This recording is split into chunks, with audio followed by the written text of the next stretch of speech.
Hi guys, Prime here.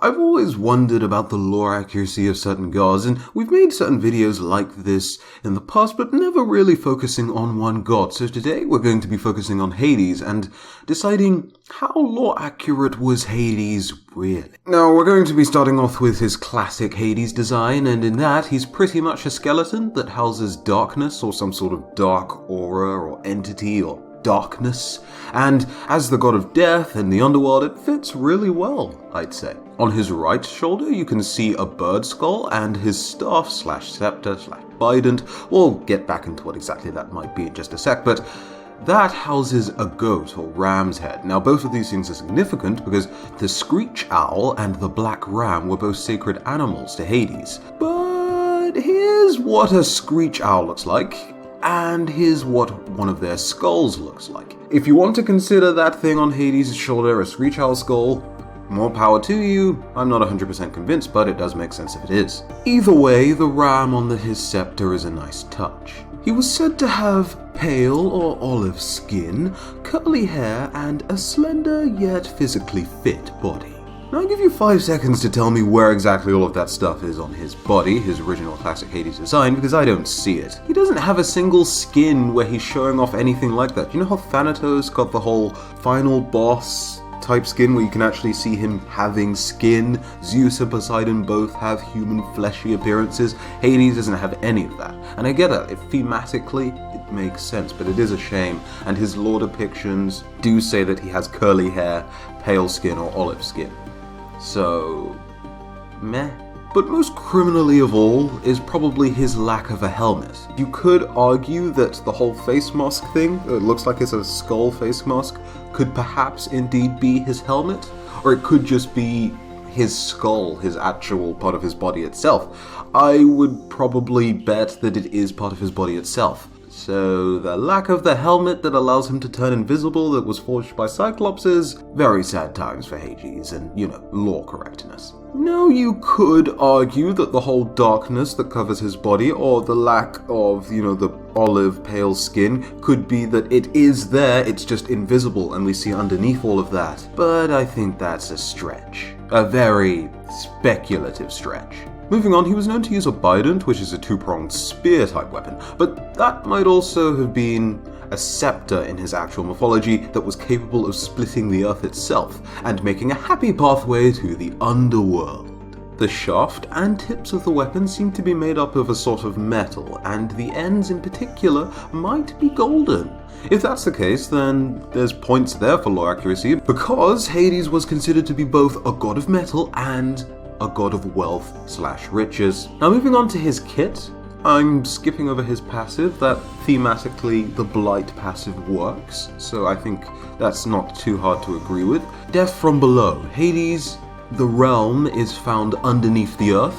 I don't think it's too far-fetched to assume that that's fairly lore accurate, that he has the ability to travel underneath the ground. And once we move on to Shroud of Darkness here, which, has a lot of synergies with Hades' theme, fear of death. People might have been so afraid of the utter thought, or even just saying Hades' name, that they just wouldn't say his name, because Hades could appear before you instantly, which is also, okay, not necessarily instantly, but it's also why his 1 makes sense lore-wise. Now, Devour Souls, his 3, works because Hades was said to have complete dominion over buried souls, which is part of the reason why burials were so important, and it's part of the reason why someone was able to use that little leeway to get some extra time in life. Now, the description of Pillar of Agony says that Hades calls to all enemy souls. He was known to dish out some harsh punishments, such as to Sisyphus, who had to pull a boulder up a hill just because Hades was almost cheated out of his soul.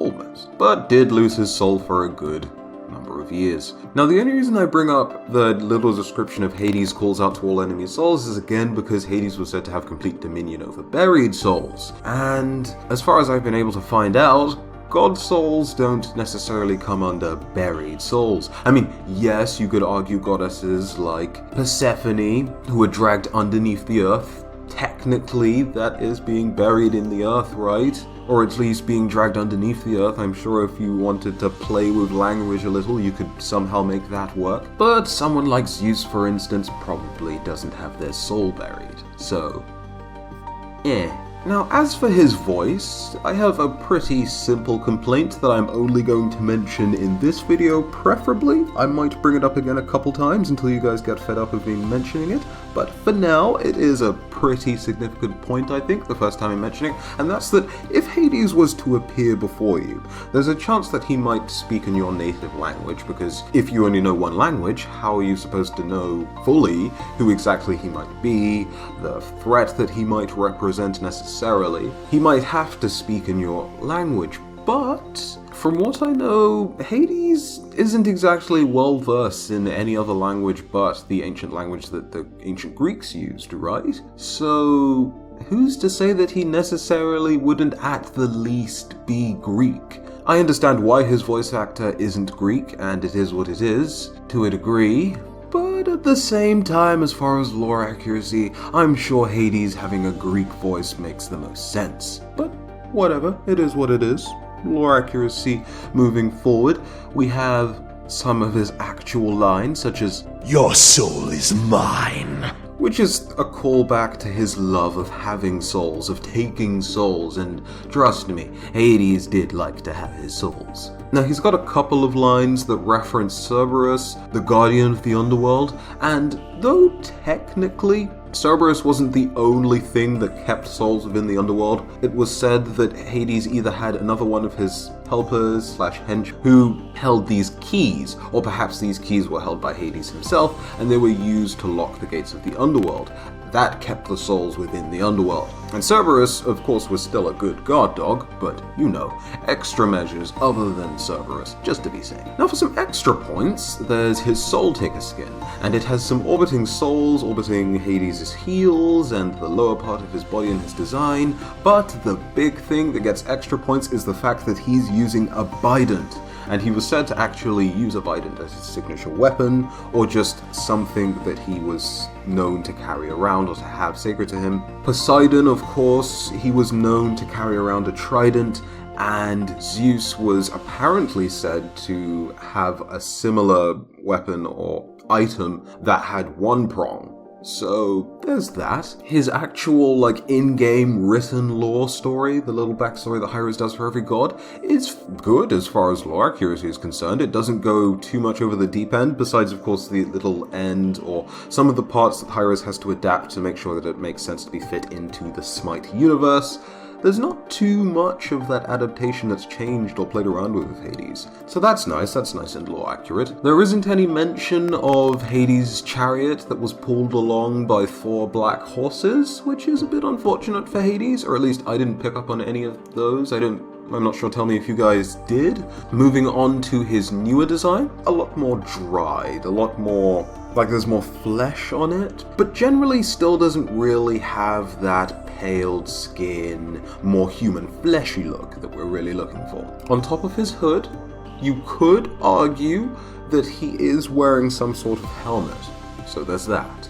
Now, as for his roles, he was originally a guardian, and his abilities promised a lot of peel, a fair bit of area control, which makes sense. God of the Underworld, he controlled the Underworld, a space that would eventually be visited by all people, living people. Now, because Hades didn't exactly excel as a guardian, didn't really work out too well in practice. But what he did do fairly well, if you could build him right, was burst people down. Kind of what he does now, to a degree, I suppose, or what he tries to do now. Apparently he was buffed or something.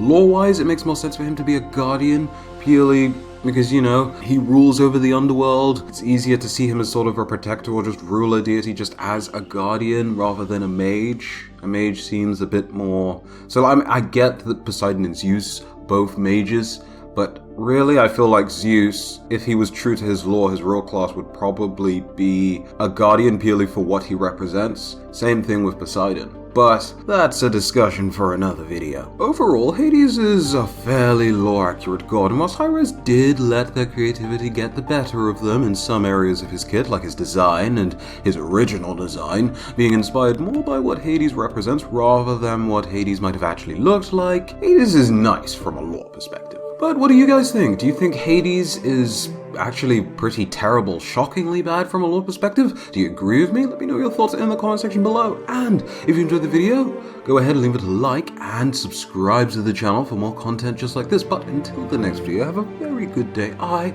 have been Prime, and I'll see you in the next one. Bye-bye.